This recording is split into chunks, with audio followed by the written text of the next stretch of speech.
bangsa Arab juga, beliau masih ada keluarga dengan Nabi Hud alaihissalam. Satu keturunan. Siapa beliau?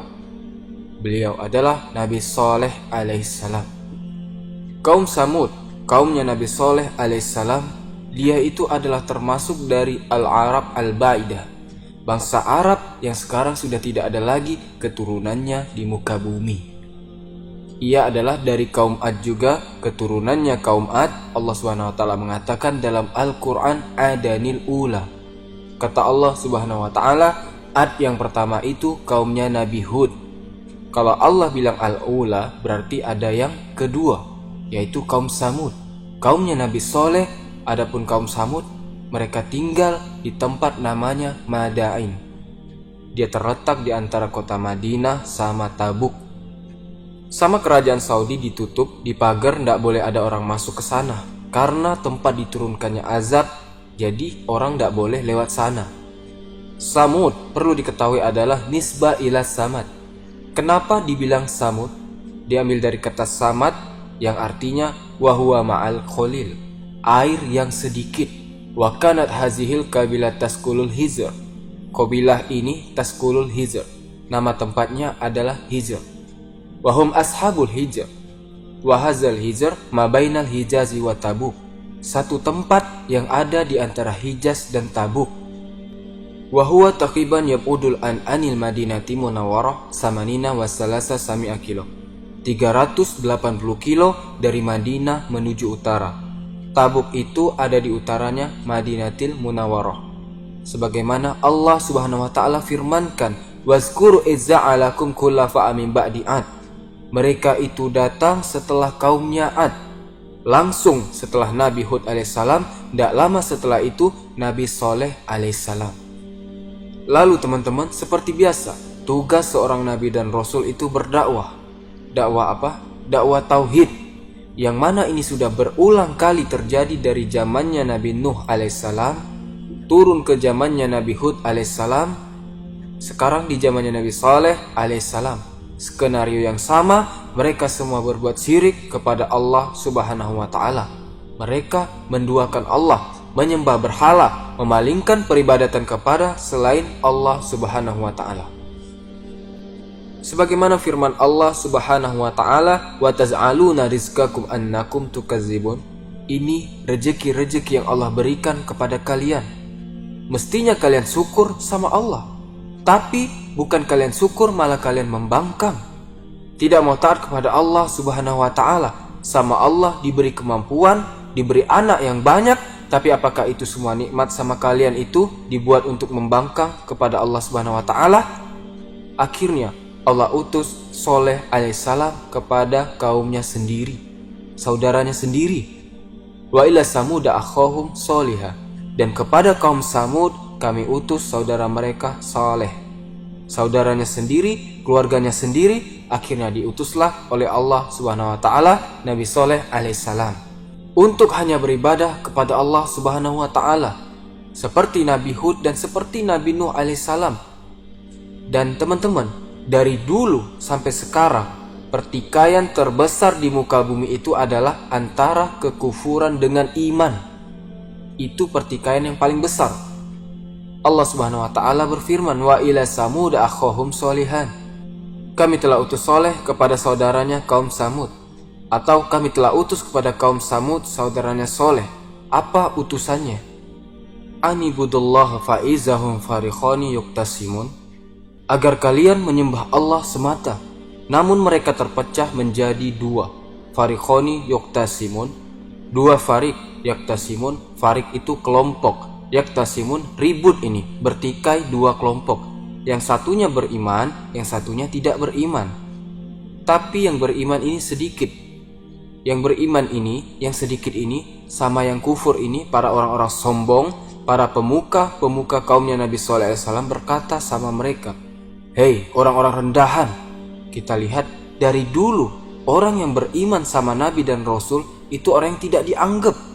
Orang yang rendah, miskin, pesuruh, budak, itu yang beriman kepada Nabi dan Rasul. Hatinya bersih, tidak sombong. Ditanya mereka sama ini, mereka para pemuka-pemuka yang sombong ini, Apa kalian percaya soleh itu diutus sama Allah? Betul kalian percaya? Subhanallah. Ata'alamuna ana an solihan mursalun min rabbih. Dijawab sama mereka dengan penuh keimanan. Qalu inna bima ursila bihi mu'minun. Mereka berkata, kami beriman atas apa yang diutus kepada Soleh alaihissalam. Tanpa ragu mereka menjawab demikian. Jiwanya bersih, tidak sombong. Ya begitulah teman-teman, orang-orang yang beriman kepada Nabi dan Rasul di saat mereka orang-orang yang lemah ini, di saat mereka biasa diperintah, biasa disuruh-suruh, mereka tidak punya hak untuk bersuara, yang mana biasanya mereka dipimpin oleh orang yang sombong, dipimpin oleh orang yang zolim, yang perkaranya mereka dipegang oleh orang-orang ini. Sekarang datang seorang nabi, orang baik, yang mereka tahu orang jujur, orang yang tidak pernah bikin masalah, mengaku sebagai utusan Allah Subhanahu wa Ta'ala. Dengan mudah orang-orang yang biasa diperintah ini ikut sama nabi. Daripada ana nurut sama ini, sama orang-orang yang zolim ini, kata mereka, kurang ajar, kalau ngomong gak bener, lebih baik ana ikut sama nabi dan rasul, ikut sama soleh, orang baik. Siapa yang tidak tahu soleh, orang baik? Begitulah pengikutnya para nabi dan rasul. Makanya mereka yakin. Lalu dijawab lagi sama mereka, orang-orang kafir, kita ini dengan apa yang kalian imani itu, kami kufur. Dengan bangga mereka mengatakan demikian. Kami kufur kepada apa yang kalian imani itu. Soleh itu ngaku-ngaku jadi nabi. Beginilah mereka para orang kafir. Akhirnya Nabi Soleh berdakwah perlahan demi perlahan. Dikatakan bahwa Allah yang menciptakan kalian di atas muka bumi, dan kemakmuran kalian menjadikan kalian pemimpin di muka bumi. Dan juga dijelaskan Allah Subhanahu wa Ta'ala, Allah memberikan kalian kemudahan, kalian membikin istana-istana, kalian pahat itu gunung-gunung dijadikan rumah sama kalian. Allah kasih kalian kekuatan di muka bumi ini. Allah yang menciptakan kalian, katanya kepada Nabi Soleh alaihissalam, masa ini semua yang mestinya kalian bersyukur, taat kepada Allah Subhanahu wa Ta'ala, tapi kalian berbuat syirik.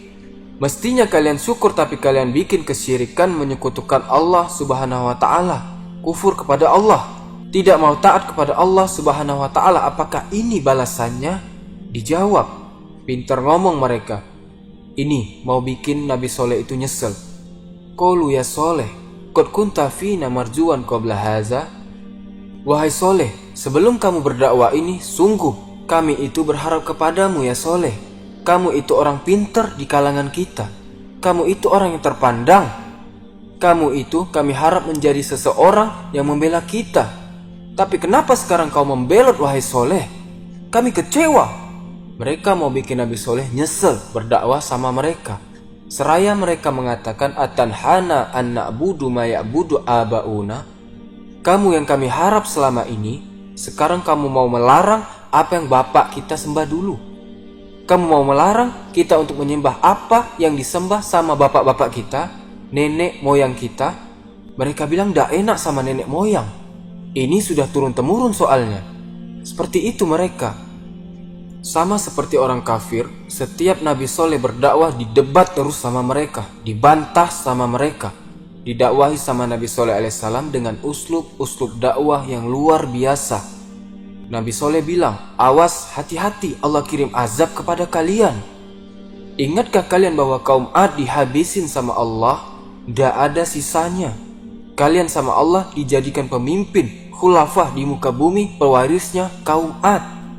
Ingat itu dulu, bagaimana kaum Ad sama Allah dihabisi. Jangan sampai kalian dapat nasib yang sama. Itu katanya Nabi Soleh. Dan juga ditakut-takuti sama Nabi Soleh. Kata mereka, dakwah itu bukan dakwah rahmat saja. Allah itu mengampuni dosa. Betul Allah mengampuni dosa. Tapi Allah bilang azabku sangat pedih. Azabun alim. Kata Allah, sesungguhnya azabku adalah azab yang pedih. Sama Allah dikasih tahu. Allah bilang, kasih tahu kepada hambaku, aku maha pengampun. Tapi jangan lupa kasih tahu azabku sangat pedih. Itu yang disampaikan sama Nabi Soleh kepada kaumnya. Fattaqullaha wa'ati'un. Bertakwalah kepada Allah, hati-hati. Diingetin sama Nabi Soleh alaihissalam, dan taatlah kepadaku.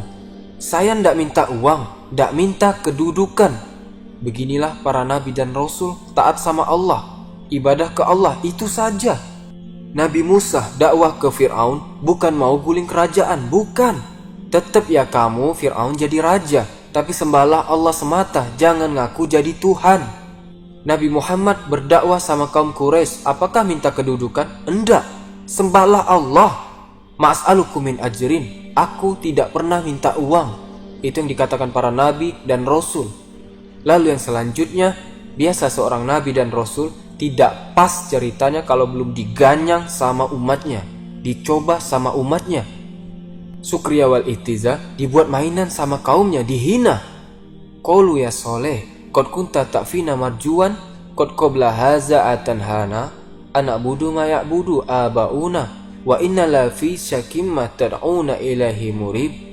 Sungguh kami ragu atas apa yang engkau bawa wahai Soleh, karena kamu memerintahkan kita untuk menyembah kepada apa yang bukan disembah oleh nenek moyang kita. Kita ini ragu. Ditolak dakwahnya sama mereka. Atanhana anak buda mayak budu abauna. Kamu mau melarang kami dari apa yang disembah oleh nenek moyang kami? Tidak mungkin, kata mereka. Tidak usah banyak omong, ya beginilah mereka. Lalu teman-teman ditolak dakwahnya oleh mereka. Mereka mengatakan mereka membuat makar pada Nabi Soleh alaihissalam. Mereka tidak tahu siapa yang dibaliknya Nabi Soleh alaihissalam. Dia pikir Nabi Soleh ini bercanda, dipikir acting. Mereka tidak tahu ada Allah subhanahu wa ta'ala. Bikin makar, tipu daya. Wa makaru makron, wa makarna makron, wa hum la yas'urun. Mereka membuat makar. Kata Allah, kami juga bisa bikin makar. Sedangkan mereka tidak merasa. Apa makarnya mereka? Mereka meminta bukti kepada Nabi Soleh alaihissalam. Wahai Soleh, kalau kamu ngaku sebagai Nabi dan Rasul, iya, kami minta bukti.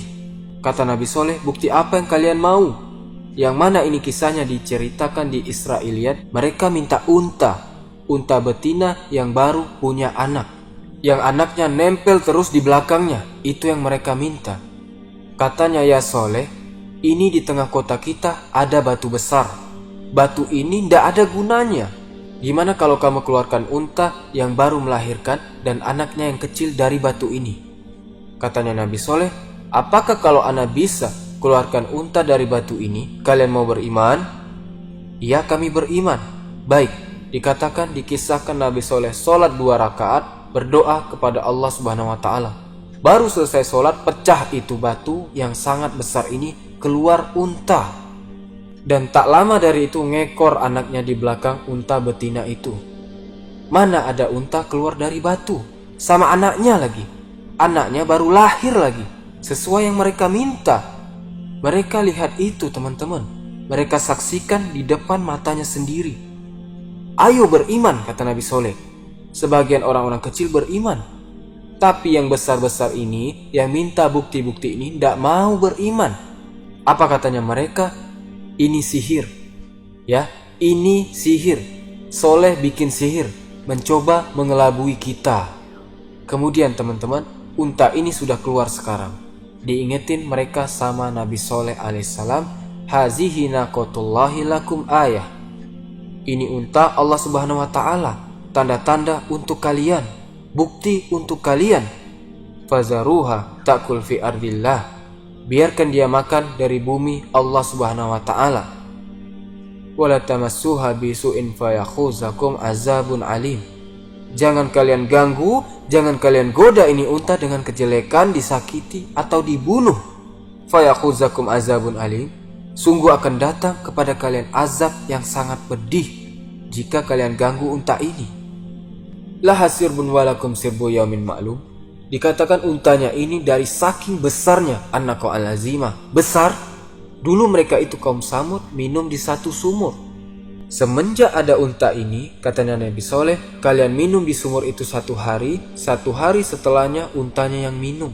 Kalian gak usah minum di hari unta ini minum, tapi kalian minum susunya unta ini. Dari saking besarnya untanya, susunya kalau diperah bisa 1 kampung minum susu itu. Besar. Masih dikasih nikmat sama Allah subhanahu wa ta'ala. Masih optimis Nabi Soleh bisa dakwahkan mereka. Terus didakwahi sama Nabi Soleh. Lalu teman-teman, Allah subhanahu wa ta'ala mengisahkan bahwasanya unta yang sudah diingatkan sama Nabi Soleh jangan diganggu, sama mereka diganggu. Sama mereka diganggu. Bagaimana mereka mengganggu untanya Nabi Soleh alaihissalam? Begini, dahulu diceritakan ada seorang wanita cantik bernama Soduk binti Al-Muhayyah. Perempuan ini cantik, banyak diharap sama laki-laki kaum Samud. Perempuan ini menawarkan dirinya kepada seseorang lelaki. Ibaratnya orang soleh kaum Samud lah, menawarkan dirinya, tapi bukan orang soleh. Solehnya mereka di atas kekufuran, itu solehnya mereka. Namanya Misra bin Muharij. Ya Misra mau, cantik ini.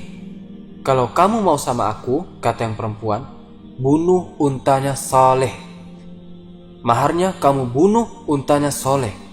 Goyang Misra ini. Waduh, berat ini.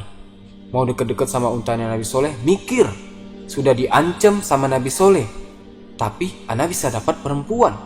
Di waktu yang sama, ada ibu-ibu juga namanya Unaiza atau Aniza. Ibu ini sudah tua, punya 4 orang anak dan semuanya cantik-cantik. Ibu-ibu ini ngomong kepada seseorang lelaki yang bernama Qadar bin Salif.